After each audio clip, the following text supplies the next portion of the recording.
നമസ്കാരം, എല്ലാ പ്രിയ പ്രേക്ഷകർക്കും സൂപ്പർ സ്റ്റാറിന്റെ ഒരു പുതിയ എപ്പിസോഡിലേക്ക് സ്വാഗതം.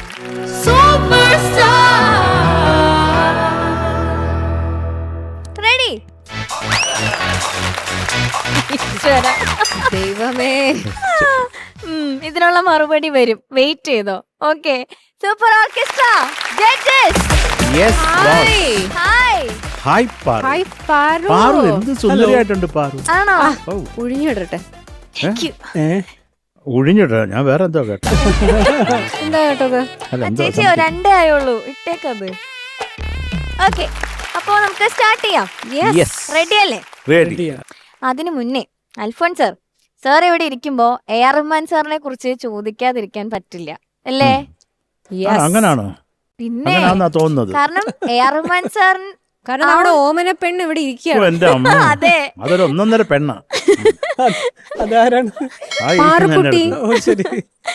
അതിന് ശേഷമാണല്ലോ ലൈഫിൽ വലിയൊരു മാറ്റം വന്നതും ഒരുപാട് അച്ചീവ്മെന്റ്സ് ലൈഫിലേക്ക് വന്നതും ഒക്കെ സാറിനെ മീറ്റ് ചെയ്തതിനു ശേഷമാണ്. അപ്പൊ എങ്ങനെയായിരുന്നു ആ ഒരു കണ്ട ആ ഒരു മൊമെന്റ്, അല്ലെങ്കിൽ എന്തൊക്കെയാണ് പിന്നെ ലൈഫിൽ വന്ന മാറ്റങ്ങള്? റഹ്മാൻ സാറിനെ ഫസ്റ്റ് കാണുന്ന എൻ്റെ ഓഡിയോ ലോഞ്ചിനാണ്. വെള്ളിത്തിരയുടെ ഓഡിയോ ലോഞ്ചിന് അദ്ദേഹം വന്നിട്ടുണ്ടായിരുന്നു. അപ്പം അന്ന് ഞാൻ അവിടെ ഒരു പാട്ട് പാടി, എൻ്റെ ഒരു ഓൺ കോമ്പോസിഷൻ, ഒരു ഫ്യൂഷൻ രീതിയിലുള്ള പാട്ട് പാടിയിരുന്നു. അപ്പം അന്ന് എൻ്റെ അടുത്ത് പറഞ്ഞു, ഇങ്ങനെ പാട്ട് പാടാനാണോ ഇഷ്ടം അതോ മ്യൂസിക് ഡയറക്ഷനാണോ താല്പര്യം? ഞാൻ പറഞ്ഞു മ്യൂസിക് ഡയറക്ഷനാണ് കൂടുതൽ താല്പര്യം, പക്ഷെ നല്ല ഓപ്പർച്യൂണിറ്റി കിട്ടി കഴിഞ്ഞാൽ പാടാൻ താല്പര്യം ഉണ്ടെന്ന് പറഞ്ഞു. പക്ഷെ അത് കഴിഞ്ഞ് പിന്നെ അങ്ങ് പോയി, കണക്ഷൻ വിട്ടു. പിന്നെ ഇടയ്ക്ക് വീണ്ടും ഒരു കണക്ടിവിറ്റി വന്നു, പക്ഷെ വീണ്ടും അത് കഴിഞ്ഞ് വീണ്ടും ഡിസ്കണക്റ്റായി. അങ്ങനെ ഇരിക്കുന്ന സമയത്താണ് അദ്ദേഹത്തിന് ഓസ്കർ കിട്ടി വന്നത്. അപ്പം ആ സമയത്ത് ഞാനവിടെ ചെന്നൈ പോയായിരുന്നു. ആ ഒരു സമയത്ത് ഞാനിവിടെ മ്യൂസിഷ്യൻസിൻ്റെ ജനറൽ സെക്രട്ടറി ആയിരുന്നു യൂണിയൻ്റെ. അപ്പം അങ്ങനെ ഞാൻ അവിടെ പോയി സാറിനെ കണ്ടു. അത് കഴിഞ്ഞ് സാറിനെ പേഴ്സണലി ഒന്നും കൂടി കാണാനായിട്ടുള്ളൊരു ഓപ്പർച്യൂണിറ്റി കിട്ടി. അപ്പോൾ ഞാൻ എൻ്റെ റീസെൻ്റ് ആയിട്ടുള്ളൊരു ഓഡിയോ ഞാൻ കൊടുത്തു, ഞാൻ പാടിയിട്ടുള്ള ഇതിൻ്റെ. പിന്നെ അതും കഴിഞ്ഞ് 1-2 വർഷം കഴിഞ്ഞു എന്നാണ് എൻ്റെ ഒരു ഓർമ്മ. പെട്ടെന്ന് ഇങ്ങനെ കോള് വരുന്നത്. പക്ഷേ ആ കോള് വരുന്നതിന് മുമ്പ് എൻ്റെ ലൈഫിലൊരു ഇമ്പോർട്ടൻറ്റ് സമയത്താണ് ആ കോള് വരുന്നത്. ഞാനൊരു പടത്തിൽ നിന്നൊക്കെ മാറി നിൽക്കേണ്ടതായിട്ട് വന്നു, ഒരു സുഖമില്ലാതെ ട്രീറ്റ്മെൻറ്റിലായിരുന്നു ഒരു 3-4 മാസം. അപ്പോൾ എന്നെ സംബന്ധിച്ചിടത്തോളം എൻ്റെ കരിയർ സ്റ്റോപ്പ് ആവുമോ എന്നൊക്കെ ഇങ്ങനെ ചിന്തിക്കുന്ന ഒരു ഇനി മുന്നോട്ട് എങ്ങനെയാണെന്നുള്ളത് അറിയത്തില്ലാത്ത രീതിയിൽ ഇങ്ങനെ നിൽക്കുന്നൊരു സമയമായിരുന്നു. പക്ഷേ എനിക്കൊരു നല്ലൊരു ട്രസ്റ്റ് ഉണ്ടായിരുന്നു. എൻ്റെ എല്ലാ കാര്യങ്ങളും ദൈവത്തിൽ ഫുള്ള് സമർപ്പിച്ച് ഇങ്ങനെ നിന്നൊരു സമയമാണ്. അപ്പോൾ അസുഖം ഭേദമായി, ഞാൻ പടമൊന്നും വരുന്നില്ല, പിന്നെ എന്ത് ചെയ്യണം? അപ്പം ഞാനെന്ന് വിചാരിച്ചു ഒന്ന് പഠിക്കാം. അങ്ങനെ MA ജോയിൻ ചെയ്തു, കർണാട്ടിക് മ്യൂസിക്കിൻ്റെ. MA ചെയ്തുകൊണ്ടിരിക്കുന്ന സമയത്ത് ഫസ്റ്റ് സെമസ്റ്റർ ചെയ്യുന്ന സമയത്താണ് റഹ്മാൻ സാറിൻ്റെ കോള് വരുന്നത്. അപ്പോൾ ചെന്നൈയിലോട്ട് ചെല്ലാൻ പറഞ്ഞിട്ട് അങ്ങനെ അവിടെ ചെന്ന് കഴിഞ്ഞപ്പോൾ മനസ്സിലായി ആ പാട്ട് പടത്തിലില്ലാത്ത പാട്ടാണ്, ഒരു പ്രൊമോ സോങ് പോലെ റെക്കോർഡ് ചെയ്യുകയാണെന്നുള്ളത്. പാട്ട് റെക്കോർഡ് ചെയ്ത് കഴിഞ്ഞ് ബാഫ്റ്റ തിയേറ്ററിലേക്ക് അതിൻ്റെ ഓഡിയോ ലോഞ്ചിന് പാടാൻ വേണ്ടിയിട്ട് ഇൻവൈറ്റ് ചെയ്തു. അവിടെ ചെന്ന് പാടി തിരിച്ചു വന്നു കഴിഞ്ഞപ്പോഴത്തേക്കും ഗൗതം മേനോൻ ഇത് എങ്ങനെയെങ്കിലും പടത്തിനകത്ത് ചേർക്കണമെന്ന് ആഗ്രഹം വന്നു. അങ്ങനെ സ്ക്രിപ്റ്റ് റീറൈറ്റ് ചെയ്ത് ഇതിൻ്റെ ക്ലൈമാക്സിൽ ഈ പാട്ട് ചേർത്ത് അങ്ങനെ ഈ പാട്ട് ഒരു പ്രൊമിനന്റ് സോങ് ആയിട്ട് മാറി. അതെ അതെ, അത് ശരിക്കൊരു എൻ്റെ ഒരു കമ്മിങ് ബാക്കിന് വേണ്ടിയിട്ട് പാട്ട് വന്ന പോലെയായിരുന്നു എൻ്റെ ലൈഫിൽ. പിന്നെ അതിനുശേഷം പിന്നെ പാടാനും സിനിമ ചെയ്യാനും ഒക്കെ ഓപ്പർച്യൂണിറ്റീസ് അതിനുശേഷം വന്നു, ഓപ്പണായിട്ട് വന്നു. അപ്പം അത് എനിക്ക് എൻ്റെ ലൈഫിലൊരു പാഠം കൂടിയായിരുന്നു. അതായത് നമ്മൾ ഒരു വഴി അവസാനിച്ചു എന്ന് നമ്മൾ ഒരിക്കലും വിചാരിക്കേണ്ട കാര്യമില്ല. മേ ബി അതൊരു അടുത്തൊരു യു ടേണോ അല്ലെങ്കിൽ വേറെ ഏതെങ്കിലും ടേണിലേക്ക് തിരിയാൻ വേണ്ടിയിട്ടുള്ളൊരു ജംഗ്ഷനായിരിക്കും അത് എന്നുള്ളത്. അല്ലെങ്കിൽ നമ്മൾ അവിടെ അവസാനിച്ചു എന്ന് ചിന്തിക്കുന്നിടത്ത് നമ്മുടെ എല്ലാ കാര്യങ്ങളും തീർന്നു. അപ്പോൾ പിന്നെ അത് കഴിഞ്ഞിട്ട് അദ്ദേഹം ബാക്ക്ഗ്രൗണ്ട് സ്കോറിൻ്റെ 2-3 വർക്കിന് എന്നെ വിളിച്ചു. എന്തിരൻ്റെ സമയത്ത് ഞാൻ കുറേ വോക്കലിൽ കുറേ സംഭവങ്ങൾ ചെയ്തിരുന്നു. അപ്പം ഞാനിത് എൻ്റെ അടുത്ത് 2-3 സീൻ തന്നിട്ട് അവിടെ what ever you feel like ഒരു വോക്കൽ വെച്ചിട്ട് ചെയ്യാൻ പറ്റുന്നത് ചെയ്യാൻ പറഞ്ഞു. അങ്ങനെ ഞാനിതെല്ലാം റെക്കോർഡ് ചെയ്തിട്ട് പോയി. പക്ഷെ പടത്തിനകത്ത് വന്നു കഴിഞ്ഞപ്പോൾ ഇതിനെ മൊത്തത്തിൽ കംപ്ലീറ്റ് ചേഞ്ച് ആയി. അതിൻ്റെ ഒരു വോക്കലിൻ്റെ ടെക്സ്ചർ മാറി, അതിനകത്ത് ബാക്കിങ്സ് വന്നു, വേറൊരു രീതിയിലാണ് പിന്നെ നമ്മൾ കേൾക്കുന്നത്. പിന്നെ അതുപോലെ ജൂത്താഹി സഹി എന്ന് പറഞ്ഞ പടത്തിനകത്തും ബാക്ക്ഗ്രൗണ്ട് സ്കോറിൽ അസിസ്റ്റ് ചെയ്യാനായിട്ട് പറ്റി. അപ്പോൾ ഒരു ഭയങ്കര ഒരു അനുഭവം തന്നെയായിരുന്നു. പിന്നെ ഞാനൊരു സിംഗർ എന്നുള്ള രീതിയിലും, നേരത്തെ നമ്മൾ മ്യൂസിക് ഡയറക്ടർ എന്നുള്ള രീതിയിൽ പലരും പാടിച്ചിട്ടുണ്ടെങ്കിലും ഒരു സിംഗർ എന്നുള്ള രീതിയിലുള്ള ഒരു കുറേ ലെസൺസ് എനിക്ക് കിട്ടി. അദ്ദേഹം പാട്ടുകാരെ കൊണ്ട് മേടിച്ചെടുക്കുന്നത്, ഒരാളുടെ ഉള്ളിലുള്ള ഫുൾ കപ്പാസിറ്റി, കാര്യങ്ങൾ എങ്ങനെയാണ് മേടിച്ചെടുക്കുന്നത് എന്നുള്ള അതിനൊരു സമയം കൊടുത്ത് ഒരു പേഷ്യൻസോട് കൂടെ ഞാൻ തന്നെ അവിടെ ചെന്ന് കഴിഞ്ഞപ്പോഴത്തേക്കും ആദ്യത്തെ ഒരു 4 ലൈൻ പാടാൻ വേണ്ടി ഞാൻ കുറേ സമയമെടുത്തു. എനിക്കറിയത്തില്ല, എന്തോ ഭയങ്കര പേടി പോലെ. അപ്പോൾ ശ്രീനേട്ടൻ അവിടെ ഉണ്ടായിരുന്നു. ശ്രീനേട്ടൻ പറഞ്ഞു, എടോ താൻ എത്ര ആൾക്കാരെ പാടിച്ചിട്ടുണ്ട്, താൻ എന്തത് ഇങ്ങനെ ടെൻഷനായിട്ടിരിക്കുന്നു. അപ്പോൾ സാറ് എന്ത് ചെയ്തു വെച്ച് കഴിഞ്ഞാൽ ആ കോറസാണ് ഞങ്ങൾ ആദ്യം റെക്കോർഡ് ചെയ്തത്. അപ്പം സ്വസ്തി സ്വസ്തി എന്നുള്ള ഭാഗം എൻ്റെ അടുത്ത് പറഞ്ഞു, കണ്ടിന്യൂസ് പാടാൻ പറഞ്ഞു. സാർ അത് ഫുൾ റെക്കോർഡ് ചെയ്തിട്ട് കട്ട് ചെയ്ത് 2-3 ട്രാക്കായിട്ട് ഡിവൈഡ് ചെയ്ത് ഇതൊക്കെ ശരിയാക്കി തന്നു. അപ്പം അത് കഴിഞ്ഞപ്പോഴത്തേക്ക് ഞാൻ ഒന്ന് ഓക്കെ ആയി. അപ്പം അതുപോലെ കംഫർട്ടബിൾ ആക്കിയിട്ടാണ് പാട്ടെടുത്തത്. ഇതിൻ്റെ തന്നെ ഹിന്ദി പാടാൻ വേണ്ടി ഞാൻ പോയി ബോംബെയിൽ. അപ്പോൾ ഞാൻ ഫസ്റ്റ് ചോദിച്ചത് സാറുണ്ടാവുമോ എന്നാണ് ചോദിച്ചത്, കാരണം കംഫർട്ടബിളായിട്ട് പാടാമല്ലോ. പക്ഷേ എൻ്റെ അടുത്ത് പറഞ്ഞു സാറുണ്ടാവില്ലേ, സാറ് വേറൊരു പടത്തിൻ്റെ ഇതിൽ തിരക്കിലാണ്. അവിടെ ചെന്ന് കഴിഞ്ഞപ്പോഴത്തേക്കും ജാവേദ് അക്തർ, അതുപോലെ തന്നെ സാറിൻ്റെ ഒരു അസിസ്റ്റൻ്റ് ഉണ്ട്, ഇത്രയും പേരേ ഉള്ളൂ. അവിടെ കിടന്ന് ആകെ വിഷമിക്കാൻ തുടങ്ങി. കാര്യം ഞാൻ ഹിന്ദിയായിട്ട് അധികം ഇതില്ല. പിന്നെ പാടി വന്നു, അവർ കറക്ഷൻ തന്നു. ഒരു വിധത്തിൽ അത് മുഴുവനായിട്ടും പാടി തീർക്കാനായിട്ട് പറ്റി. അപ്പോൾ എൻ്റെ ലൈഫിൽ ഒരു വലിയൊരു ലേണിംഗ് പ്രോസസ്സായിരുന്നു സാറിൻ്റെ കൂടെയുള്ള സമയങ്ങൾ മുഴുവൻ. എന്നാൽ ഇത്രയും കൂടെ ഉണ്ടായിരുന്നപ്പോൾ വാട്ട് ഈസ് ഒരു ബെസ്റ്റ് തിങ് സാറിൽ നിന്ന് പഠിച്ച ഒരു കാര്യം ഒന്ന് പറയാമോ? ഒന്ന് ഡെഫിനറ്റ്ലി അദ്ദേഹത്തിൻ്റെ പേഷ്യൻസ്. ഒരു ഇൻസിഡന്റ് ഞാൻ ഓർക്കുന്നത്, അതായത് അവിടെ നമുക്കൊരു ടൈം ഉണ്ട് പ്രാക്ടീസിന്റെ. സാറിന്റെ പ്രാക്ടീസ് എന്ന് പറഞ്ഞു കഴിഞ്ഞാൽ അത് പുലർച്ചെ 2 മണി 3 മണി വരെ പോകും. അത് നമ്മൾ അത്രയും സമയം കൂടെ ഇരിക്കുക എന്നുള്ളതേ ഉള്ളൂ. പക്ഷെ അവിടെ ഞങ്ങളുടെ കൂടെ അമേരിക്കൻ മ്യൂസീഷ്യൻസ് ഉണ്ടായിരുന്നു. ഒരു ടൈം കഴിഞ്ഞ സമയത്തേക്ക് ഇവരല്ല, അപ്പൊ സാറ് പറഞ്ഞു okay let's go 1 more time എന്ന് റഹ്മാൻ സാറ് പറഞ്ഞു. പക്ഷെ ഇവരെല്ലാവരും എഴുന്നേറ്റു, ഒന്നും വേണ്ടിയില്ല, അവരെഴുന്നേറ്റ് അങ്ങ് പോയി. അപ്പം ഞാൻ വിചാരിച്ചു ഇതെന്ത് സാറിനൊരു നമ്മളിങ്ങനെ അധിക്ഷേപിക്കണ പോലത്തെ ഒരു ഫീൽ അല്ലേ ഒരാള് അടുത്ത ഓക്കെ ലെറ്റ്സ് ഒരു പ്രാവശ്യം കൂടി നമുക്ക് പ്രാക്ടീസ് പോവാന്ന് പറയുമ്പോൾ എഴുന്നേറ്റ് പോവാന്ന് പറയുമ്പോൾ ഒരു ഇതല്ലേ.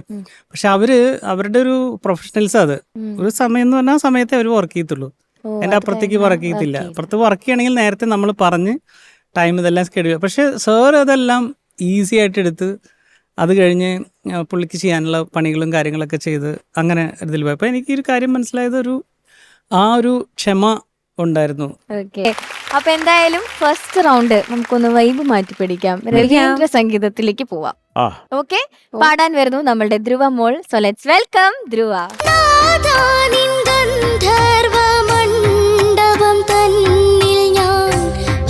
പാദങ്ങളാൽ നൃത്തമാടാ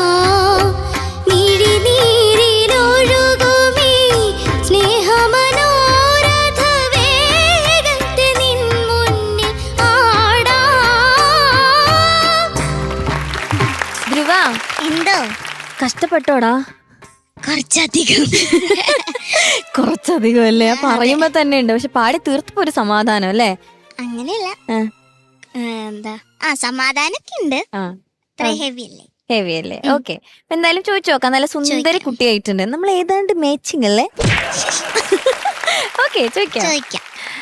അൽഫോൺസ് ധ്രുവമോളെ, എന്തോ ഇതൊരു ഭയങ്കര ഹെവി സോങ് ആണ്, പക്ഷെ മോൾ അതെടുത്ത് നന്നായിട്ട് പാടി കേട്ടോ. Thank you sir. ഞാൻ ഇത്രയും പ്രതീക്ഷിച്ചില്ലേ മോളുടെ ഒരു സൈസും അവിടെ നിപ്പൊക്കെ കണ്ടപ്പം. പക്ഷെ നന്നായിട്ട് പാടി. ചെറിയ ചെറിയ കറക്ഷൻസ് ഉണ്ട് എങ്കിലും. ചരണം, ചൂടാ, രത്നം, എടുത്തു അല്ലേ? ആ ഒരു ലൈൻ 2 പ്രാവശ്യം റിപ്പീറ്റ് ചെയ്ത് പാടിയപ്പോഴും ചൂടാ എന്നുള്ളത് ഇച്ചിരി ഫ്ലാറ്റ് ആയിരുന്നു. മോക്കത് മനസ്സിലായിരുന്നോ? തോന്നുന്നുണ്ടായിരുന്നോ? ചെറുതായിട്ട് ഒന്ന് പാടാമോ ആ ഭാഗം? സർവാഭരണ വിഭൂഷിതയാമിൻ ചൂടാരത്നമെടുത്തു. ആ നോട്ടിലേക്ക് അങ്ങോട്ട് എത്തിയില്ല, കുറച്ചൊന്ന് ഫ്ലാറ്റ് ആയിട്ട് പോയി. പിന്നെ അതുപോലെ എനിക്ക് ഭയങ്കര ഇഷ്ടമായത് നിൻവിരിമാറിലെ വനമാലയിലെ വിശോക, അവിടത്തൊക്കെ സംഗതികൾ ഇങ്ങനെ മണിമണി പോലെ വന്നു. നല്ല രസമുണ്ടായിരുന്നു അത് കേൾക്കാനായിട്ട്. അത് ചരണത്തിലും അതുപോലെ തന്നെ നന്നായിട്ട് അത് പോയി. പിന്നെ ജീവാത്മാവിനെ എതിരേൽക്കൂ, അതിന്റെ ഒരു എൻഡിങ് നോട്ട് എനിക്കൊരു ഡൗട്ട് തോന്നി. ഒന്ന് പാടാമോ ആ ലൈന്? ജീവാത്മാവിനെ എതിരേൽപ്പൂ. ഓക്കെ. പിന്നെ ദീപാരാധനയായി എന്ന് പറയുന്നിടത്ത് കുറച്ച് ശ്രുതിയുടെ പ്രശ്നം ഉണ്ടായിരുന്നു. അത് മേ ബി നല്ല ഹൈലായതുകൊണ്ടായിരിക്കാം ഇച്ചിരി ഇതുണ്ടായിരുന്നു. അപ്പൊ കുഴപ്പമില്ല, അത് ആ റേഞ്ചിന്റെ ഒരു വിഷയമാണ്. നമ്മൾ ശരിയാക്കി എടുക്കണം അത് കേട്ടോ, over the course of time. ഏറ്റവും അവസാനം അത് ഒന്ന് ടെൻഷനായി പോയാ? ഇല്ല, ചെറിയൊരു വൃത്തിന്റെ ഒരു പ്രോബ്ലം വന്നു. ആണല്ലേ? അപ്പോ എന്തെങ്കിലും ബ്രീതിങ് എക്സസൈസ് ഒക്കെ ചെയ്യുന്നുണ്ടോ? ചെയ്യാറുണ്ട്. ആണോ? ചെയ്യുന്നുണ്ട്. എന്ത് എക്സസൈസാ ചെയ്യുന്നേ? ഇങ്ങനെ ഹോൾഡ് ചെയ്തിട്ട് ഓരോ നോട്ട്സ് പാടും ഓരോ റേഞ്ചില്. ഓക്കെ. അത് എങ്ങനെയാ ബ്രെത്ത് ഹോൾഡ് ചെയ്യുന്നത്? എങ്ങനെയാ? ഒരു എക്സാമ്പിൾ. ഇങ്ങനെ എടുത്തിട്ട് ശ്വാസം എടുക്കും, എന്നിട്ട് ഇങ്ങനെ അങ്ങ് പിടിച്ചേക്കും. ഇല്ല, ഇവിടെ ഹോൾഡ് ചെയ്യും വൈറ്റ്. അല്ല, അത് നമ്മള് ചെസ്റ്റ് ബ്രീതിങ് ആകരുത്. അതായത് നമ്മൾ ബ്രീത് ചെയ്യുന്ന സമയത്ത് ഇങ്ങനെ ബ്രീത്ത് ചെയ്യുന്നൊരു പരിപാടി ഉണ്ടല്ലോ, നമ്മളെല്ലാവരും പെട്ടെന്ന് ബ്രെത്ത് കിട്ടാൻ വേണ്ടി ഇങ്ങനെ എടുക്കും. അത് ഒരിക്കലും നമുക്ക് ഒത്തിരി എയർ നമുക്ക് കിട്ടത്തില്ല. അപ്പൊ നമ്മള് ഈ ഒരു ഏരിയ, ഡയഫ്രം ഏരിയ ഇവിടെ ഫില്ലിൻ ചെയ്യുന്ന രീതിയിൽ നമുക്ക് അതിനനുസരിച്ച്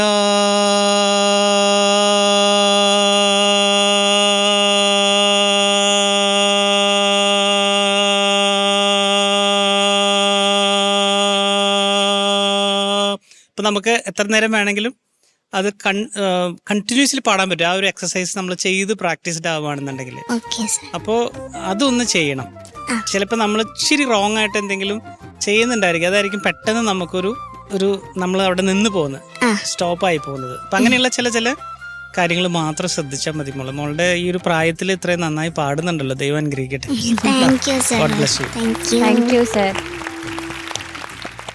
ശരത് സർ. മകളെ, എന്തോ നല്ല പാട്ട് മോളെ. ഇതിന്റെ കാര്യങ്ങളൊക്കെ പറയൂ, കേൾക്കാം. ഇത് ലിറിസിസ്റ്റ് കൈതപ്രന്ത മാധുര നമ്പൂതിരി. പിന്നെ മ്യൂസിക് നമ്പൂതിരി സർ. പിന്നെ മ്യൂസിക് ചെയ്തത് രവീന്ദ്ര മാസ്റ്റർ. പിന്നെ പാടിയത് യേശുദാസ് സർ. നന്നായിട്ട് പാടി. Thank you sir. മോളെ, എനിക്ക് ചില ഏരിയകളിൽ ഒരു ക്ലാരിറ്റി കിട്ടിയില്ല മുത്തേ. ഇപ്പോ ആ വേഗത്തിൽ അതിനൊക്കെ ഒരു കൃത്യത ഉണ്ടാകാം, കുറച്ചും കൂടെ പാടാമോ? മിഴിനീരിലൊഴുകുമീ സ്നേഹമനോരഥ വേഗത്തിൽ നിൻ മുന്നിൽ ആടാ. അത് കൃത്യമായിട്ടൊന്ന് പാടാമോ? ആടുന്നത് മോളെ, ഒരു ഇടയ്ക്കുള്ള ഒരു നോട്ട് ഫ്ലാറ്റ് ആവുന്നുണ്ട്, അതുകൊണ്ടാ പറഞ്ഞത്.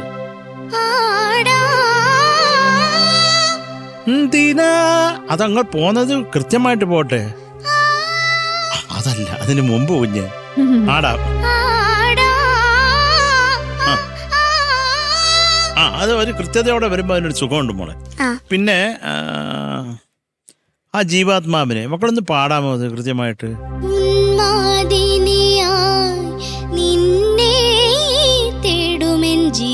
മോളെ, അത് നിന്നെ തേടുമെൻ ജീവാ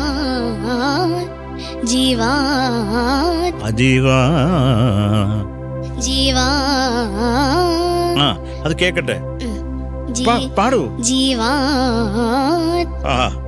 ആയിക്കോട്ടെ മോളെ. മക്കളെ, അതുപോലെ ആ പാടി നിർത്തുന്ന ഒന്ന് കൃത്യമാക്കും മക്കളെ.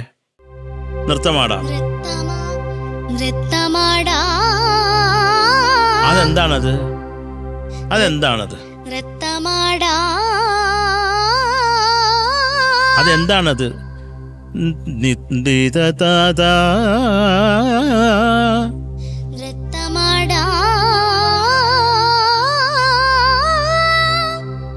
ബാക്കി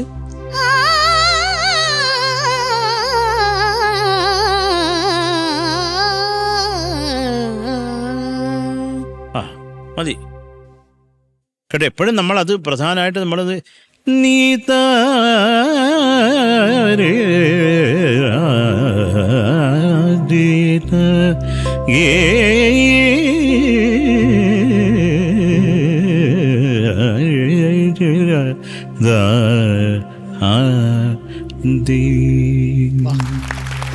എപ്പോഴും ആ ക്ലാരിറ്റി മക്കളെ ഞാൻ പറഞ്ഞത്. അത് ഏതൊക്കെ നമ്മൾ ഏത് സ്വരങ്ങളിലൂടെയാണ് നമ്മൾ വരുന്നതെന്നുള്ള ഒരു നല്ല ധാരണ വേണം. നിങ്ങളൊക്കെ നല്ല ടാലന്റഡ് ആണ്.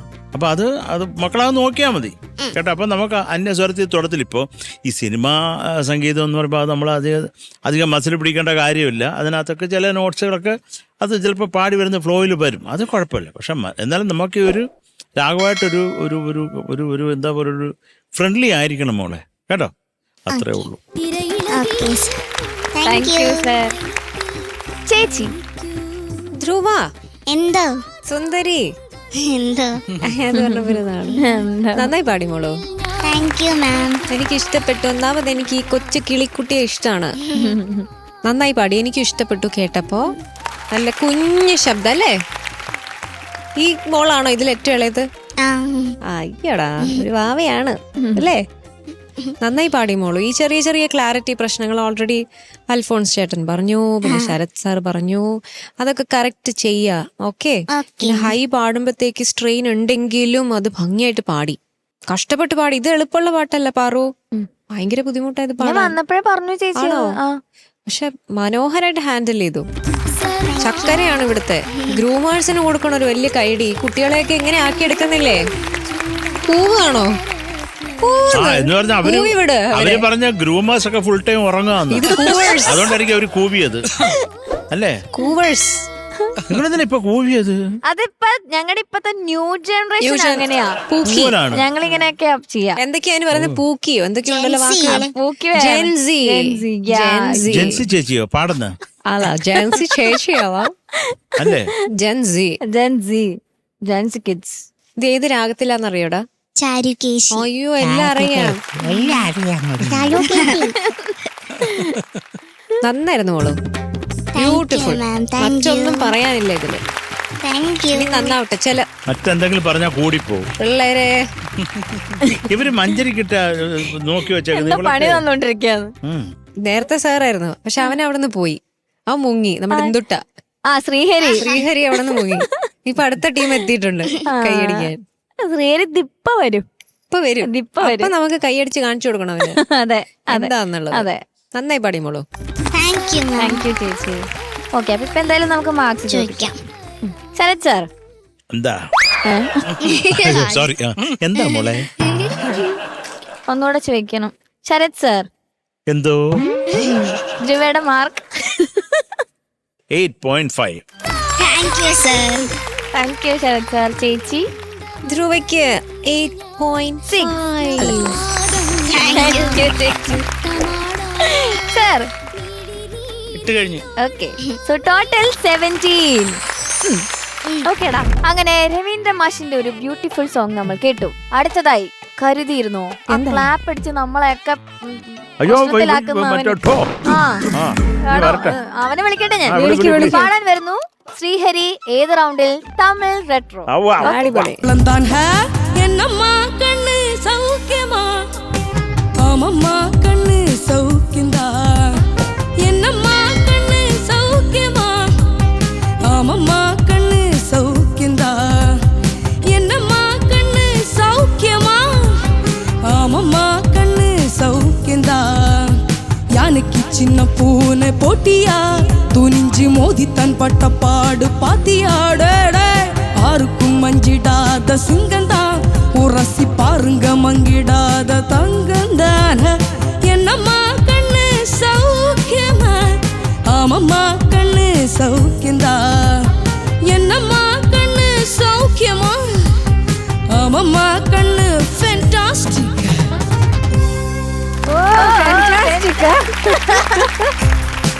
ശ്രീഹരി എന്തോ എടാ സൂപ്പർ. കോസ്റ്റ്യൂം ശരിക്കും രജനി സാറിനൊക്കെ പോലെയല്ലേ ചേച്ചി? അതുപോലെയായിരുന്നു എക്സ്പ്രഷൻസ് ഒക്കെ. ഷാഹുൽ വീണ്ടും ഷാഹുൽ ഇവിടുന്ന് ഒരു പോക്കങ്ങ് പോയവൻ. എന്റെ പൊന്നോ, സൂപ്പർ ആയിരുന്നു. നിന്റെ പാന്റ് ഒക്കെ കൊള്ള. എത്ര പോക്കറ്റ് ഉണ്ടടാ?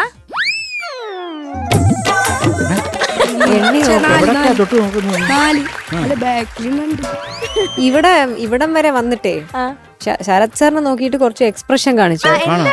സാർ അങ്ങോട്ട് നോക്കണ അയ്യോ ഞാൻ ഇവന് ഈ തെറ്റ് പാടുന്നോണ്ട് ഞാനത് കുത്തിയിരുന്നായിരുന്നു. അതല്ല, Sorry, മോനെ. അവൻ വലിയ ആവേശത്തിൽ വന്നിട്ട് സാറിനെ നോക്കിയിട്ട് ഇന്ററാക്ട് ചെയ്യുക. സാർ അതിൽ നിന്ന് തെറ്റ് കണ്ടുപിടിച്ച് അപ്പൊ തന്നെ എഴുതി. അതോടെ അവൻ വല്ലാട്ടെ. സോറി മോനെ, അത് നോട്ട് ചെയ്യാൻ നിനക്ക് പാടില്ല. വല്ല കാര്യം ഉണ്ടായിരുന്ന? അതോ അയ്യോ അതിന്റെ അങ്ങനെയൊക്കെ ചെയ്തു അവൻ. അതിന്റെ ഇടയിൽ നോക്കുന്നൊക്കെ ഇങ്ങനെ കണ്ണോണ്ട് ലിറിക്സ് നോക്കുന്നു സാറിനോട്.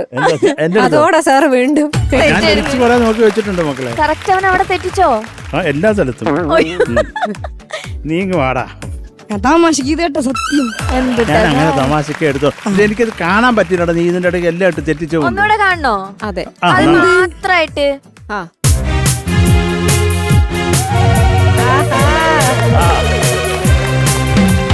வெள்ளிப்பணம் என்னிடத்தில் கொட்டி கிடக்கு, வெட்டி பயல் உன்னிடத்தில் என்ன இருக்கு, சத்தியத்தை பேசுகின்ற நெஞ்சம் இருக்கு, உத்தமனா நீ இருந்தா மிசை முறுக்கு, சத்தியத்தை நம்பி லாபம் இல்லை தம்பி, நிச்சயமா நீதி வெல்லும் ஒரு தேதி, உன்னாலதான் ஆகாது வேகாது, கொஞ்சம் தானே வெந்திருக்கு மிச்சம் வேகட்டும்.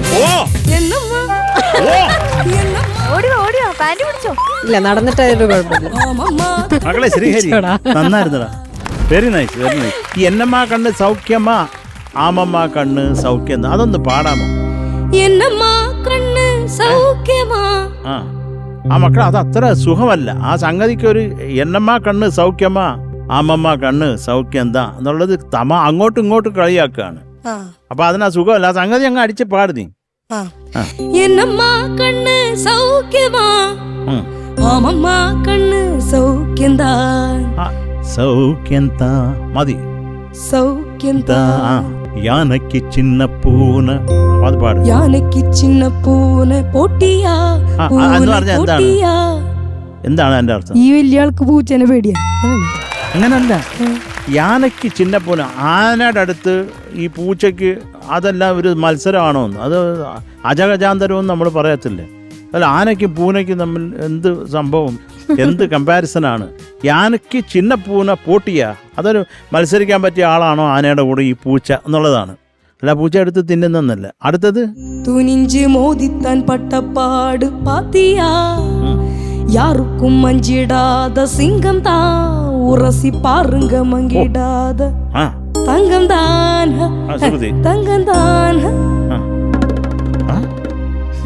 എന്തോന്നടേ തങ്കം താൻ അവിടെ വരുള്ളൂ. അത്രയും വരെ മതിയല്ലോ. എന്തിനാ അധികം? ഇതൊക്കെ ഉള്ളൂ, വേറൊന്നുമില്ല. എല്ലാം അതുപോലല്ലേ ഉള്ളത്. എന്നാൽ രണ്ടുപേര് പാടിയ പാട്ടെടുത്ത്, കാര്യം അത് ഓൾമോസ്റ്റ് ഓവർലാപ്പ് പോലെ വരുന്ന ഒരു കോമ്പസിഷനുമാണ്. ഇല്ലെങ്കിൽ രണ്ടുപേര് പാടി നമുക്കൊരു ഇച്ചിരി സ്പേസ് ഒക്കെ ഉണ്ടെങ്കിൽ നമുക്ക് പാടാം. വല്ലതും അതിൻ്റെ മേളിൽ കൂടെ ഒക്കെ കയറി വരുമ്പോൾ നമുക്ക് പാടാൻ പറ്റത്തില്ല. അത് നമ്മൾ വിഷമിക്കും. അപ്പോൾ എന്തൊക്കെയാലും മോൻ കൊള്ളാം. പക്ഷേ ഇത് കുറച്ചും കൂടെ അതിൻ്റെ ഒരു എന്താണ് ആ ഒരു ഗും വരാരുന്നെന്ന് തോന്നി മോനെ.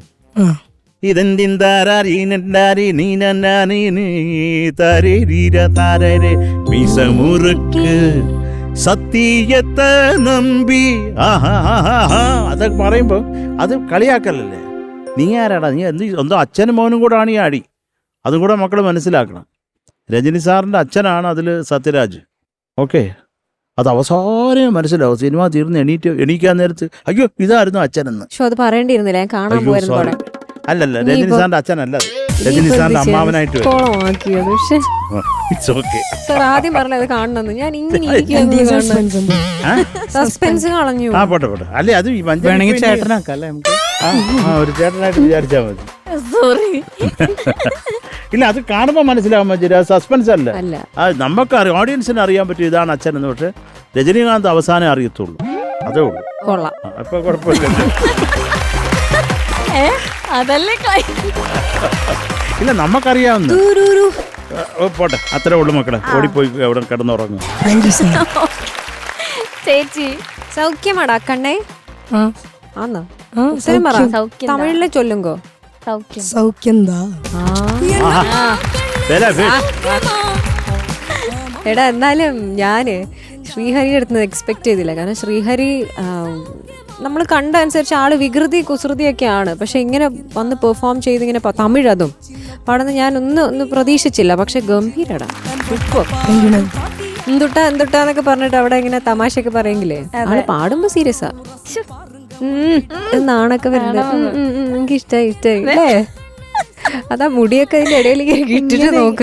എടാ ഇത് വിഗാണോടാ? ആണോ? ആണോ? വെറുതെ അല്ല. അത് മാത്രാണോ?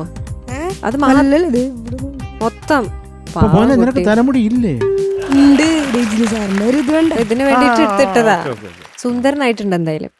എനിക്ക് എസ്പെഷ്യലി രജനി സാറിന്റെ ഒരു നടത്തം നടന്നു ഇടില്ല, സൂപ്പറായിരുന്നു. പിന്നെ മോനെ ഇന്ററാക്ഷൻ അടിപൊളിയായിരുന്നു. നമ്മള് പിന്നെ തമാശക്ക് ഇങ്ങനെ ഓരോന്ന് പറഞ്ഞതല്ലാതെ ഇന്ററാക്ഷൻ സൂപ്പറായിരുന്നു. ആ അതെ, ഞാൻ അത് മാത്രം കണ്ടത്. അപ്പൊ എനിക്ക് പെട്ടെന്ന് സാറ് എഴുതി തുടങ്ങിയപ്പോഴത്തേക്ക് ഒന്ന് വെപ്രാളപ്പെട്ടു. ഇടയ്ക്ക് എന്തൊക്കെ കാണിക്കുന്നുണ്ടായിരുന്നല്ലോ, അത് അതിനുള്ള ഉത്തരായിരുന്നു. കുറച്ചൊന്ന് ടെൻഷനായി എഴുത്ത് തുടങ്ങുന്ന കണ്ടപ്പോഴത്തേക്ക്. അതെല്ലാം മോന്റെ കയ്യിൽ നിന്ന് പോയി കേട്ടോ.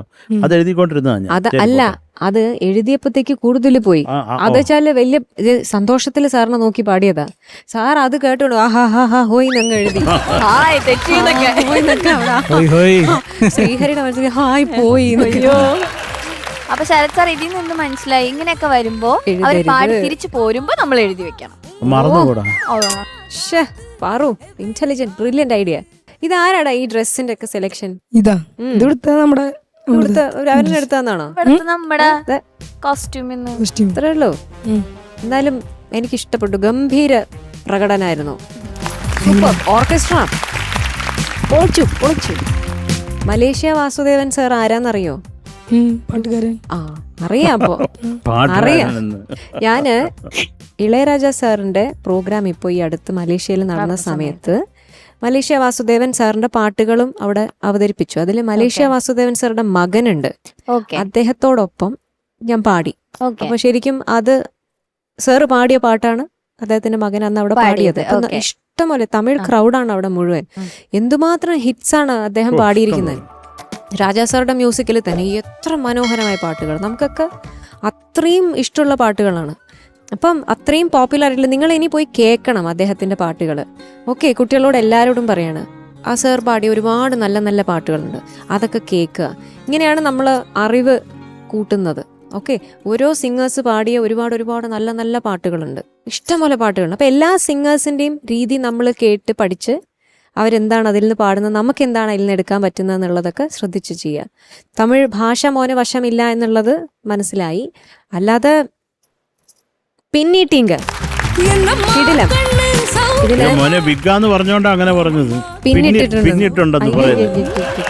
ആ സങ്കടം തീർക്കാൻ ഞാൻ മലേഷ്യ വാസുദേവൻ സാറിന്റെ ഒരു ഓർമ്മയിലേക്ക് പോവാണ്.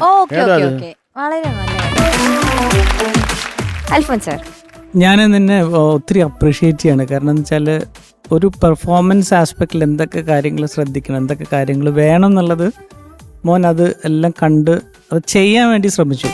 അത് ചില പകപ്പിഴകളൊക്കെ സംഭവിച്ചു, പക്ഷെ അത് കുഴപ്പമില്ല. പക്ഷെ എങ്കിലും you are trying it out. ഒന്ന് ഈ സ്പേസ് നന്നായിട്ട് ഉപയോഗിക്കുക. സൂപ്പർ സ്റ്റാറിൻ്റെ ഏറ്റവും വലിയ ഒരു പ്രത്യേകത, അല്ലെങ്കിൽ നമ്മളായിട്ട് തുടങ്ങി വെച്ചൊരു സംഭവമാണ് ഈ ഒരു സ്റ്റേജ് മാക്സിമം യൂട്ടിലൈസ് ചെയ്യുക പെർഫോമൻസിന് വേണ്ടിയിട്ട്.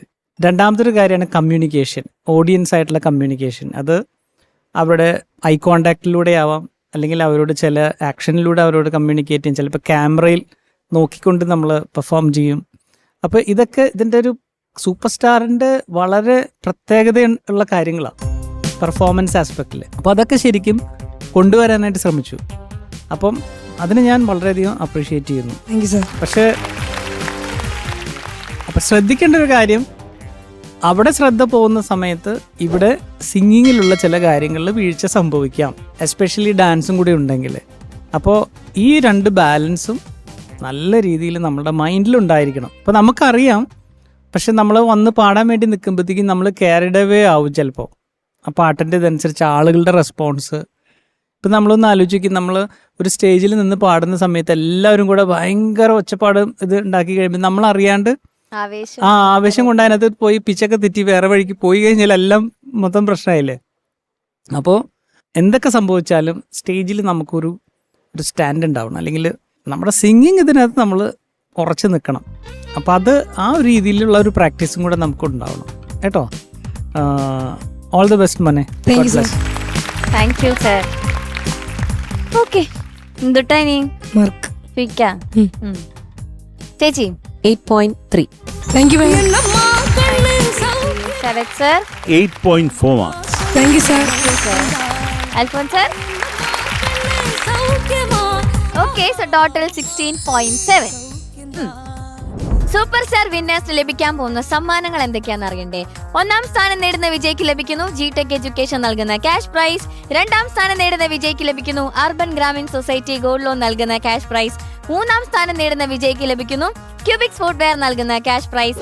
4ാം സ്ഥാനം നേടുന്ന വിജയ്ക്ക് ലഭിക്കുന്നു ചോസൻ ഫുഡ്സ് നൽകുന്ന ക്യാഷ് പ്രൈസ്. ആൻഡ് 5ാം സ്ഥാനം നേടുന്ന വിജയ്ക്ക് ലഭിക്കുന്നു സൂപ്പർനോവ ഫുഡ്സ് നൽകുന്ന ക്യാഷ് പ്രൈസ്. പ്രിയപ്പെട്ട നാട്ടുകാരെ, അടുത്തതായി ഒരു നാടക ഗാനത്തിലേക്ക് പോവുകയാണ്. അരങ്ങേറുകയായി.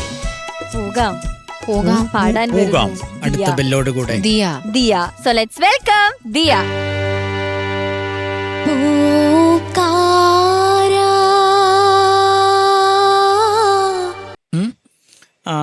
പക്ഷേ ഈ ഒരു ഭാഗം എനിക്ക് ഭയങ്കര ഇഷ്ടപ്പെട്ട ഭാഗം ഇതായിരുന്നു. നിൽപ്പു നിന്നെയും തേടി എന്നൊക്കെ പറയുന്നിടത്തുള്ള സംഗതികളും കൊണ്ടു നിർത്തുന്ന ഒരു ഭാഗമൊക്കെ നല്ല രസമുണ്ടായിരുന്നു. അത് ആ ഏരിയ ഒന്ന് പാടിക്കേ. ഈ കിളിവാതിലിനരികിൽ നിൽപ്പൂ നിന്നെയും തേടി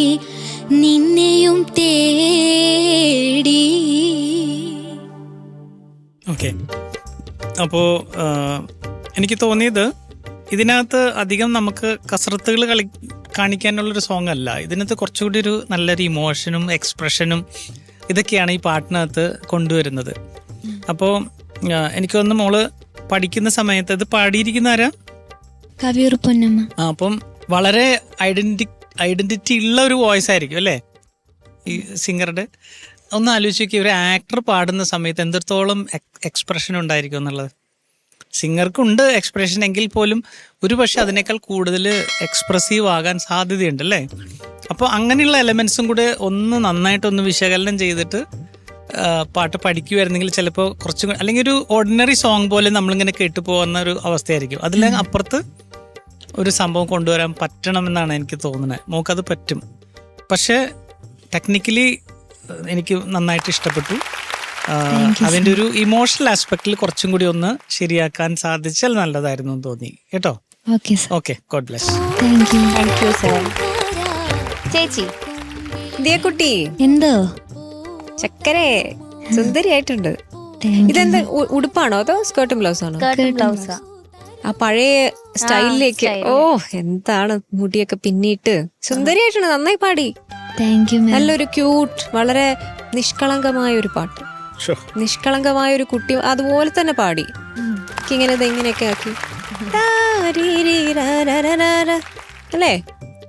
നല്ല പാട്ട് മോള് നന്നായി പാടിയിട്ടുണ്ട് കേട്ടോ. എനിക്കിതില് ചെറിയ ചെറിയ പ്രശ്നങ്ങൾ ഞാൻ അന്നും പറഞ്ഞു മോള് പാടിയപ്പോഴത്തേക്ക് വോയിസ് കുറച്ചൊന്ന് ഓപ്പൺ ചെയ്യണം എന്നുള്ളത്. ഇപ്പോഴും ആ ഒരു അടപ്പിൽ നിന്നും പുറത്തോട്ട് ഇങ്ങനെ എത്തി നോക്കുന്നേ ഉള്ളൂ. ഫുള്ളായിട്ട് തുറന്നു വരണം വോയിസ്. അപ്പം അത് ഒറ്റയടിക്ക് വരില്ല, ഒരു രാത്രി കൊണ്ടൊന്നും അങ്ങനെ മാറില്ല. നമ്മൾ കുറച്ച് പ്രാക്ടീസ് ചെയ്താലേ അത് ശരിയാവുള്ളൂ. ഓക്കെ. പക്ഷെ അതുകൊണ്ട് ആ കുറച്ച് ഇങ്ങനെ ലോ ആയിട്ട് മോക്ക് ആ ശ്രുതി വളരെ ലോ ആയ രീതിയിലാണ് തോന്നിയത്. അത് മോള് ജസ്റ്റ് ഒരു പിച്ച് കൂട്ടിയിട്ടൊന്ന് പാടും, ഇത് പല്ലവി മാത്രം.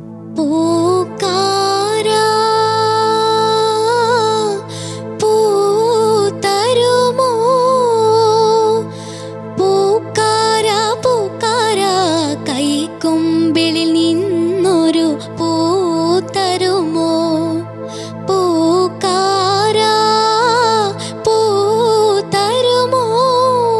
കുറച്ചുകൂടെ ബെറ്റർ ആണത് കേൾക്കാൻ. ഇതിലെ അനുപല്ലവി എങ്ങനെ ഒരുപാട് മേലെ പോവോ? ഇല്ല, ഒരുപാട് മുകളിലേക്ക് പോകുന്നില്ലല്ലോ പാട്ടില്. അവിടെ തന്നെ അറിയില്ല. അപ്പൊ പിന്നെ ഒരു നോട്ടും കൂടെ കൂട്ടാലോ. മഞ്ജരി, ഒരു കാര്യം എനിക്ക് തോന്നുന്നേ, ഇപ്പൊ പാടിയപ്പോ കുറച്ചൊരു സാഡ്നെസ് ഉണ്ട് പുള്ളിക്കാരിയുടെ വോയിസില്. മോളൊന്ന് ചിരിച്ചൊന്ന് പാടി നോക്കിയേക്ക്. ഇതേ ഇത് തന്നെ ഒന്ന് നല്ലതായിട്ട് ചിരിച്ച് ഇങ്ങനെ ഒരാളെ നോക്കി പുഞ്ചിരിച്ച് മോളെ ആ തരുമോ എന്ന് പാടുന്ന ഫ്രേസിൽ മോള് വിഷമിച്ചാ പാടുന്നത്. വേറെ എന്തോ കട തരുമോ എന്ന് Please ചോദിക്കുന്ന തരുമോ രീതിയിലാണ്. എന്നൊക്കെ. മക്കളെ പൂ തരുമോ എന്നല്ല ചോദിക്കുന്നത്. അത് സന്തോഷമുള്ള ഒരു അത് കാര്യം. മാത്രല്ല ഇവിടെ നമ്മുടെ അമൃത ടിവിയുടെ ഗ്രാഫിക്സ് ടീം ഇഷ്ടം പോലെ പൂ കൊടുത്തിട്ടുണ്ടായിരുന്നു ബാക്കില്. പിന്നെ എന്ത് പൂക്കളെ മനോഹരമായ മുട്ടിട്ട് പൂക്കളായിരുന്നു. നടക്കാൻ വയ്യായിരുന്നു. അത്രയും പൂക്കളായിരുന്നു. ഓ ഗ്രാഫിക്സിന് വലിയൊരു കൈയടി. കിടിലായിരുന്നു കാണാൻ. മോളൊന്ന് ചിരിച്ച് ആ പൂ തരുമോ എന്നുള്ളത് പ്രധാനമായിട്ട്. ധൈര്യമായിട്ട് ചിരിച്ചിട്ട് പൂക്കാരാ പൂത്തരുമോ പൂക്കാരാ പൂക്കാരാ കൈക്കുമ്പിളിൽ നിന്നൊരു പൂത്തരുമോ പൂക്കാരാ ആ പൂത്തരുമോ. ഒന്ന് ഋതം കൊടുക്കുന്നോ? ഒന്ന് ആ കുട്ടി ഒന്ന് പല്ലവി ഒന്ന് ചിരിക്കണേ. അല്ലെ ഇക്കിളിടും. ബെറ്ററാണ്. അപ്പൊ അത് ശ്രദ്ധിക്കും. ഇപ്പം ആ ഒറിജിനൽ പാടിയ ആള് പാടിയത് ചിലപ്പോൾ നമുക്ക് വളരെ ലോ ആയിരിക്കും. മോളുടെ സ്കെയിലിലേക്ക് മോൾ എന്താന്നുള്ളത് നോക്കിയിട്ട് പാടുക. ഓക്കെ, അത് ചിലപ്പം മോക്ക് വളരെ ബേസ് ആയിരിക്കും. ഇപ്പൊ കുറച്ചുകൂടെ തുറന്നു ശബ്ദം. അപ്പം കേൾക്കുമ്പോൾ അത് കുറച്ചുകൂടെ ക്ലിയർ ആയിരിക്കും, ക്ലീൻ ആയിരിക്കും. ഇതിൽ ചെറിയ ചെറിയ ക്ലാരിറ്റി കുറവാണ് ഉണ്ടായിരുന്നുള്ളൂ ഈ പാടുന്ന സംഗതികൾക്കൊക്കെ. ഈ ക്ലാരിറ്റി കുറഞ്ഞു പോകുന്നത് ഈ സ്കെയിലൊക്കെ കുറഞ്ഞു. മോളെ കുറച്ചും കൂടെ തുറന്ന് പാടണം. വോയിസ് പ്രസൻസ് വേണം. കാര്യം ഇപ്പൊ ഈ പാട്ടായതുകൊണ്ട് മോക്ക് കുറച്ച് കൂട്ടിയാലും കുഴപ്പമില്ല. കാര്യം അധികം മുകളിലേക്ക് പോകുന്നില്ല. അതുകൊണ്ട് മോള് രക്ഷ. ഇപ്പൊ ഒരു പ്രമദവനം എടുത്തിട്ട് അങ്ങനെ മേപ്പോട്ട് പ്രമദവനം വീണ്ടും എന്ന് പാടിയാല് എവിടെ പോയി നിൽക്കുക? ഏതേതോ. അപ്പം ബാക്കിയുള്ള കാര്യം ആലോചിച്ച് നോക്കെ മരിച്ചു വീഴും സ്റ്റേജിൽ. അതുകൊണ്ട് അങ്ങനെ പറ്റത്തില്ല. ഈ ഒരു പാട്ടായതുകൊണ്ട് മക്കൾക്ക് കാര്യം അധികം മുകളിലേക്കും ഇല്ല, അധികം താഴോട്ടും ഇല്ലത്. അപ്പോൾ അത് മോക്കൊരു കംഫർട്ടബിളായിട്ട് മോക്ക് പാടിയാൽ കേൾക്കുന്ന വിധത്തിൽ, എന്നാൽ ഒരു സന്തോഷം തോന്നുന്ന വിധത്തിലുള്ള ഒരു എന്താ പറയണ്ട ആ ഒരു റേഞ്ച് ഫിക്സ് ചെയ്ത് പാടണം. അതല്ലേ വേണ്ടത്. ആ മോള് കുറച്ചും കൂടെ വായ തുറന്ന് പാടണം മോളെ. കേട്ടോ, ഈ സങ്കടം എല്ലാ പാട്ടിലും അങ്ങനെ സങ്കടപ്പെടണ്ട കേട്ടോ. ഇത് സങ്കടപ്പാട്ടാണോ? അല്ല. ഉറപ്പാണോ? അപ്പൊ അത് ആ സന്തോഷം മോള് പാടുമ്പോഴും വേണം. നീ തരുമോ മതി തരുമോ. അത് നമ്മുടെ കാര്യം ഞാൻ തന്നെ കരഞ്ഞു വിട്ടു. അടുത്തിരുന്ന് അല്പം മുഖം എന്തെങ്കിലും വെച്ച് തേക്കാതിരുന്ന് അല്പം ഇച്ചിരി ദൂരമായി പോയിട്ടാ. കേട്ടോ മോളെ, അതിപ്പോ സന്തോഷമായിട്ട് പാടാ. ഈ പ്രായത്തിലൊക്കെ സന്തോഷമായിട്ടിരുന്നില്ല പിന്നെ എപ്പോൾ ഇരിക്കാൻ പോവാ. അപ്പോൾ എനിക്കതാണ് തോന്നി, വായ തുറന്ന് കുറച്ചും കൂടെ കൃത്യമായിട്ട് മോള് പാടായിരുന്നു, ഈ സങ്കടം ഇല്ലാണ്ട്. കേട്ടോ, അതാണ് പ്രധാനമായിട്ടുള്ളത്. കേട്ടോ, ഓൾ ദി ബെസ്റ്റ് മോളെ. Thank you sir. യെസ്, മക്കൾക്ക് ഞാൻ 8.1 marks. Thank you Sarath sir. ചേച്ചി ദിയക്കുട്ടി 8.1. Sir. Okay, so total 16.2. Okay, അടുത്തതായി തമിഴ് റെട്രോ റൗണ്ടിൽ പാടാൻ വരുന്നു തീർത്ഥക്കുട്ടി. സെലക്ട്സ് വെൽക്കം തീർത്ഥ. സ്വർഗം മധുവിലേ സൊക്കും അഴകിലേ മത് തരും സുഖം സുഖം ഇതിൽ വരും നിതം നിതം ഇன்பം നിറവുതാ എല്ലാം ഉറവുതാ ഇன்பം നിറവുതാ എല്ലാം ഉറവുതാ. തീർത്ഥ അടിപൊളി, സൂപ്പർ. ഓ, തീർത്ഥ നനങ്ങി കണ്ടപ്പോഴേക്ക് എനിക്ക് സമാധാനായി. ഇപ്പൊ ഇത്തവണ കുറച്ച് നല്ല ഡാൻസ് ഒക്കെ കളിച്ച് സെറ്റ് ചെയ്തിട്ടുണ്ട്. കോസ്റ്റ്യൂം ഒക്കെ അടിപൊളി. ചോദിച്ചു നോക്കാം ചേച്ചി. തീർത്ഥക്കുട്ടി, പണ്ട് കമലാസൻ സാറാണ് ഈ ഇങ്ങനത്തെ ഒരു ബാൻഡൊക്കെ കെട്ടി ഇളമൈ ഇതോ ഇതോ വെറുതെ ചേച്ചി യു കണ്ടിന്യൂ.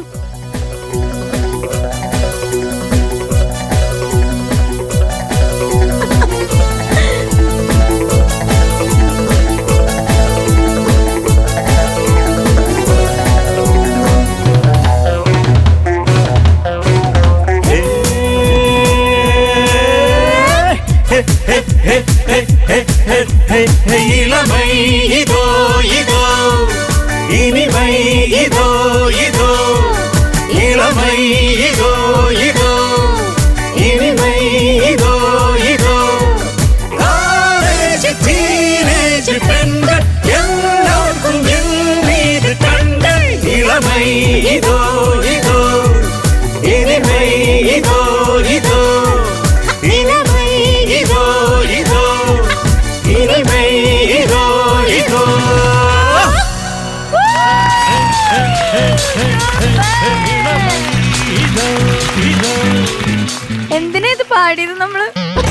സുമാരസത്തിന് ആ ബോറടിച്ചു. കമൽഹാസൻ സാറിനെ പറ്റി പറഞ്ഞപ്പോഴാണ് നമ്മളത് പാടിയത്. അതെ അതെ. മോളുടെ ആ ഡ്രസ്സിങ് കണ്ടപ്പോൾ നമുക്ക് കമൽഹാസൻ സാറിനെ ഓർമ്മ വന്നപ്പോൾ നമ്മൾ ഇത് പാടിയപ്പോൾ നിങ്ങൾക്ക് ഇഷ്ടപ്പെട്ടു. അതെ. സൂപ്പർ. അതെ, മോള് ഇതിനകത്ത് എനിക്ക് തോന്നിയത് കുറച്ചുകൂടി ഒന്ന് ആക്റ്റീവ് ആവായിരുന്നു സിംഗിങ്ങില്. പാട്ടിനകത്ത് പാട്ട് നമ്മളിങ്ങനെ ഇളമൈ ഇളമൈതോ ഇളമൈതോ അതിൻ്റെ ഒരു ഇമ്പാക്റ്റ് മനസ്സിലാക്കുന്നുണ്ടോ? അപ്പം അതാണ് ഞാനതാ പറഞ്ഞത്. മോൾ അങ്ങനെ കുറച്ചുകൂടി ഒരു പ്രസൻസും ഒരു ത്രോയും കൂടെ വന്നിരുന്നെങ്കിൽ ഇതിങ്ങനെ കുറച്ച് പെപ്പി ആയിട്ടുള്ള പാട്ടല്ലേ, അപ്പം അതിൻ്റെ ഒരു മീനിങ്, അതിൻ്റെ ഒരു ത്രോ ആലോചിച്ചിട്ട് വേണമായിരുന്നു അത് പ്രസൻറ്റ് ചെയ്യാൻ. നമ്മൾ ഈ എന്താ പറയുക, പെർഫോമൻസ് എന്ന് പറയുന്നത് വെറും ഡാൻസ് അല്ല. ജാനകി അമ്മ പാടുമ്പോൾ കണ്ടിട്ടുണ്ടോ?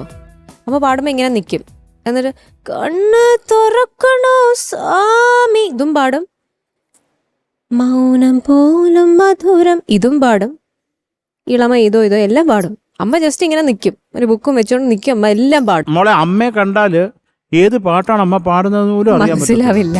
കാര്യം അതിന്റെ യാതൊരു സംഭവങ്ങളും ആ ശരീരത്തിൽ കാണത്തില്ല. നമുക്ക് ഇങ്ങനെ ഭക്തിപ്പാട്ടാണോ കുത്തുപാട്ടാണോ നല്ല സോഫ്റ്റ് മെലഡി ഐറ്റം നമ്പർ ആണോ ഐറ്റം നമ്പർ പിടിയില്ല. ആ മുഖം ഇങ്ങനെ തന്നെ ഇരിക്കും. പക്ഷെ ഉള്ളിൽ നിന്ന് വരുന്ന ഐറ്റം എന്റെ അമ്മോ അതാണ്. അപ്പൊ മോള് ഈ പറയുന്ന നമ്മൾ പെർഫോമൻസ് എന്ന് പറയുമ്പോൾ ഡാൻസ് മാത്രമല്ല, അത് ജസ്റ്റ് ഒരു ആഡഡ് എൻഹാൻസ് ചെയ്യുന്ന ഒരു സംഭവം മാത്രമാണ്. അതിനെ കൂടുതൽ ഒരു രസകരമാക്കുന്നു കണ്ണുകൾക്ക്.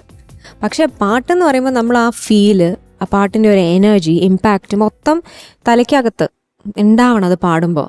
അപ്പോൾ പാട്ടിലും ഒരു ത്രോ വരുമ്പോഴാണ് നമുക്ക് ഡാൻസിനും അഭിനയത്തിനും ഒക്കെ ഒരു ത്രോ വരുന്നത്. ആ ജോഷ് ഉണ്ടാവണം ഉള്ളിൽ. അപ്പോൾ അതുകൊണ്ട് പാട്ടിനകത്ത് മോളതൊക്കെ കുറേയൊക്കെ ഭംഗിയായിട്ട് തന്നെ പാടി. അതിൽ പ്രത്യേകിച്ച് മോശമായി എന്നൊന്നും എടുത്ത് പറയാനില്ല. പക്ഷെ എന്നാലും ഒരു എനർജി ഉണ്ടാവുമായിരുന്നു. Okay, God bless you. നല്ല രസമുള്ള പാട്ട്, നല്ല സുഖമുള്ള, ഭയങ്കര സൂപ്പർ ഡ്യൂപ്പർ ഹിറ്റാണ് പാട്ട്. അപ്പം മോള് നന്നായിട്ട് തന്നെ പാടിയിടാ. പക്ഷെ ഈ ഒരു കുറച്ചും കൂടെ ഒരു ഗുങ്കുണാക്കി വന്നാൽ നല്ലതായിരിക്കും. അപ്പോൾ നമുക്കൊന്ന് പാടിയാലോ, പാടിയൊന്ന് റെഡിയാക്കിയാലോ. സ്വർഗം മധുവിലേ ആ സൊക്കും അഴകിലേ മധു തരും സുഖം സുഖം ഇതിൽ വരും നിതം നിതം ഇൻപം നിറവുതാൻ എല്ലാം ഉറവുതാൻ. അത് ഒന്ന് ചിരിച്ചു പാടും മക്കളെ. ഇൻപം ഇറവുതാന്ന്, അത് സന്തോഷം രാത്രിയാണെന്ന്, അതാണ്. അപ്പൊ അത് തകർത്ത് പാട്. ഇൻപം നിറവുതാൻ എല്ലാം ഉറവുതാൻ ഇൻപം നിറവുതാൻ എല്ലാം ഉറവുതാൻ. ഓക്കെ മോളെ, ഓക്കെ. അത് കുറച്ചും കൂടെ അതിൻ്റെ ഒരു ഗുംബാണ് അവിടെ കേട്ടോ. അത് ഈ ചരണം അനുപല്ലവി ഒന്ന് പാടിക്കോ മോളെ. കാതൽ ഒരു ഗീതം அதை കണ്ടേനോരിടം മോളെ കണ്ടേനോരിടം ധീര போனாள் அவள் போனாள் நான் பார்த்தேன் நூறிடம் போனாள் தரிதீதி போனாள் அவள் போனாள் நான் பார்த்தேன் நூறிடம். അത് മോള് വേറെന്തോ പാടി ആദ്യം കേട്ടോ. ഈ പോന്ന ആള് വേറെന്തോ പാടി. അടുത്ത പാടിക്കേ. കുടിக்கிறേ. അത് എപ്പോഴും മോളെ അത് എന്നാന്നുള്ളത് എന്താന്ന് പറയല്ല, അതിന്റെ തൊട്ടടുത്ത നോട്ടി തൊട്ടിട്ട് താഴേക്ക് ഇറങ്ങുന്നത്.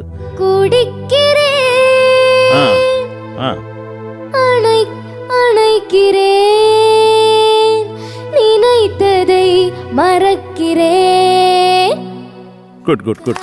അതുപോലെ മോളെ കോറസ് പാടുമ്പോഴേ ഇതിൻ്റെ ഇടയ്ക്ക് ഒരു ജിങ്കട ചക്ക ഇല്ല, അതൊന്ന് പാടാമോ താളത്തോടെ? അത് ആ ഗ്രൂ ഒന്ന് കൊടുക്കാമോ ജോണേ? കോറസേ എടുമയ്ക്ക്. ദിയയുടെ മനസ്സിൽ ഒരു കട്ട തീ കയറി പാടണമെന്ന് പറഞ്ഞു. മക്കൾ റെഡിയാണോ? റെഡി. 1 2 3 4. സ്വർഗം മധുവിലേ സൊക്കും അഴകിലേ അത് അതിനകത്ത് നിക്കട്ടെ. തരരിരേ 3 4 ഇപ്പോഴും ഓടുന്നുണ്ട് മോള്, ഇപ്പോഴും ഓടുന്നുണ്ട്. അത് ചക്കൻ ചക്കൻ ചക്കൻ ചക്കൻ തകതിക തകതിക തകതിക തകതിക തകതിക തകതിക തകതിക തകതിക തകതിക തകതിക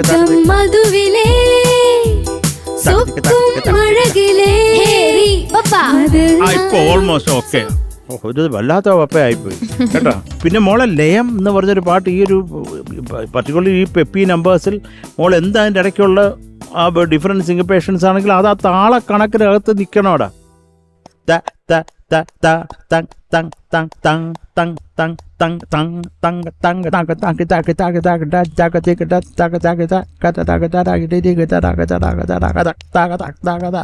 എല്ലാം അതിനകത്ത് നിൽക്കണം. അവിടെ ഒരു മറ്റേ ക്രിസ്മസ് പപ്പ എന്ന് പറഞ്ഞപ്പോൾ വേറെ എന്തോ ക്രിസ്മസ് പപ്പ ക്രിസ്മസിന് മുമ്പേ പോണു, ഓണത്തിന് അവിടെ പോയി നിൽക്കുന്നു ക്രിസ്മസ് പപ്പ. എന്തൊരു ബോറായിരിക്കും. അങ്ങനെ വരരുത്. താളം എന്ന് പറയുന്ന ലയം ഇമ്പോർട്ടൻ്റ് ആണ് മോളെ. അതിൽ പ്രത്യേകിച്ച് എല്ലാ പാട്ടുകളിലും. പിന്നെ കുറേ നമ്മൾ ഒഴുക്കൻ മട്ട് പാട്ടുകളാണെങ്കിൽ കുറച്ച് ടെമ്പോ ഒന്ന് വലിഞ്ഞൊക്കെ പാടിയാൽ അതൊരു സുഖമാണ്. പക്ഷെ ഇതിൽ അങ്ങനെ നിൽക്കണം മോളെ, അത്രേ ഉള്ളൂ. അൽഫോൺസേ ഒന്ന് നാണിക്കും. മോളെ മോളുടെ കോസ്റ്റ്യൂം ഭയങ്കര ഇഷ്ടമായി. ഭയങ്കര ആ കളറ് ഭയങ്കര രസമുണ്ട്. പ്രത്യേകിച്ച് ഇതിൻ്റെ ഒരു സൂപ്പർ സ്റ്റാറിൻ്റെ ബാക്ക്ഗ്രൗണ്ടായിട്ടൊക്കെ വളരെയധികം സെറ്റായിട്ട് പോകുന്നുണ്ട്. ഞാനൊരു കാര്യം പറയാൻ വിചാരിച്ചതായിരുന്നു. ഇപ്പം നമ്മളൊരു സിംഗിങ് എന്ന് പറയുന്നത് അതിനകത്തൊരു കമ്മ്യൂണിക്കേഷൻ ഉണ്ട് അല്ലേ. നമ്മൾ പറയാം ഒരാളോട് നമ്മൾ സ്നേഹമാണെന്ന് പറയാണ്, എനിക്ക് നിന്നോട് സ്നേഹമാണെന്ന് പറയുന്നത് ഐ ലവ് യു എന്ന് പറയാൻ നിൽക്കുക. അപ്പോൾ നമ്മൾ എങ്ങനെയാ ഭയങ്കര ഉള്ളിന്നല്ലേ പറയുന്നത് ഐ ലവ് യു എന്ന് പറയല്ലേ. ആ കറക്റ്റ് എക്സ്പീരിയൻസ് എന്നാ പറയുന്നത് കേട്ടോ. അപ്പോൾ അതേസമയം നമുക്ക് ദേഷ്യമാണെങ്കിലോ I love you I hate you എന്ന് പറയണമെന്നുണ്ടെങ്കിൽ നമ്മൾ ആകെ ഇതിലല്ലേ പറയാം. അപ്പോൾ കുറച്ചും കൂടി കട്ടിക്കല്ലേ നമ്മൾ പറയുന്നത്. അപ്പോൾ പല രീതിയിലുള്ള കമ്മ്യൂണിക്കേഷൻ, പല രീതിയിലുള്ള മോഡുലേഷൻ നമ്മൾ കൊടുക്കുന്നത്, വോയിസ് മോഡുലേഷൻ. സിംഗിങ്ങിലും അത്തരത്തിലുള്ള മോഡുലേഷൻ വന്നാലേ ഉള്ളൂ ആ ഡിഫറെൻറ്റ് ജോണറിലും ഡിഫറെൻറ്റ് ഇമോഷനിലുള്ള പാട്ടുകൾക്ക് ആ ശരിക്കുള്ള ആ അർത്ഥം വരുള്ളൂ. നമ്മൾ നോക്കുമ്പോൾ പറയുന്ന വാക്ക് സെയിമാണ്, അതിനകത്ത് വ്യത്യാസവും കാര്യങ്ങളൊന്നുമില്ല, തെറ്റൊന്നുമില്ല. പക്ഷെ എന്താ ഇവിടെ വ്യത്യാസം? ആ മോഡുലേഷനിലെ വ്യത്യാസം. ആ മോഡുലേഷൻ്റെ ഒറ്റ വ്യത്യാസം കൊണ്ട് അതിൻ്റെ ടോട്ടൽ മീനിങ് മാറിപ്പോവുക. അപ്പോൾ പാട്ടിനകത്ത് ഇത് ഭയങ്കര ഇമ്പോർട്ടൻ്റാണ്. ഇപ്പം എനിക്ക് അറിയാവുന്നൊരു പാട്ടെടുത്ത് പറയുകയാണെങ്കിൽ ഇപ്പോൾ എൻട്രെൻഡ്രും പുന്നകൈ എന്നുള്ളൊരു സോങ്ങാണ്. ഇപ്പം ഞാൻ എൻട്രെൻഡ്രും പുന്നകൈ ഒടിവില പുന്നകൈ അങ്ങനെ എനിക്ക് പാടല്ലേ. അപ്പോൾ ഇങ്ങനത്തെ ശബ്ദമൊക്കെ വരും. ഞങ്ങൾക്ക് മോർസിംഗ് ഒക്കെ ഇടാൻ തോന്നും. അത് ശരിക്കും പാടുമ്പോൾ എൻട്രെൻഡ്രും പുന്നകൈ ഒരു എക്സ്ട്രാ ഒരു എനർജിയും ഒരു കൈൻഡ് ഓഫ് വോയിസിലൊരു സംഭവം നമ്മൾ ആഡ് ചെയ്യുകയും ചെയ്യുന്നത്. അതിട്ടാലേ ആ പാട്ടാവത്തുള്ളൂ. അതാണ് ഞങ്ങളെല്ലാവരും പറയാൻ ശ്രമിച്ചുകൊണ്ടിരുന്നൊരു സംഭവം. അപ്പോൾ മോൾക്കത് ഐഡൻറ്റിഫൈ ചെയ്താലേ ഉള്ളൂ നമുക്കത് കറക്റ്റ് ചെയ്യാൻ പറ്റത്തുള്ളൂ. പക്ഷേ ഒരു ഓവറോൾ ഒരു രസമുണ്ടായിരുന്നു, ടോട്ടാലിറ്റി. അപ്പം എന്തായാലും മോളെ ഓൾ ദി ബെസ്റ്റ് കേട്ടോ. Thank you sir. God bless you. Thank you sir. തീർത്ഥക്കുട്ടി, ഇനി ചോദിക്കാം. ഇപ്രാവശ്യം I'm giving you 8.4. Sarath sir. മക്കളെ കുഞ്ഞാടെ, ഞാൻ മക്കൾക്ക് തരുന്ന mark 8.3. Thank you sir. Alphons sir. നല്ല മാർക്കുണ്ട്. Okay, so total 16.7.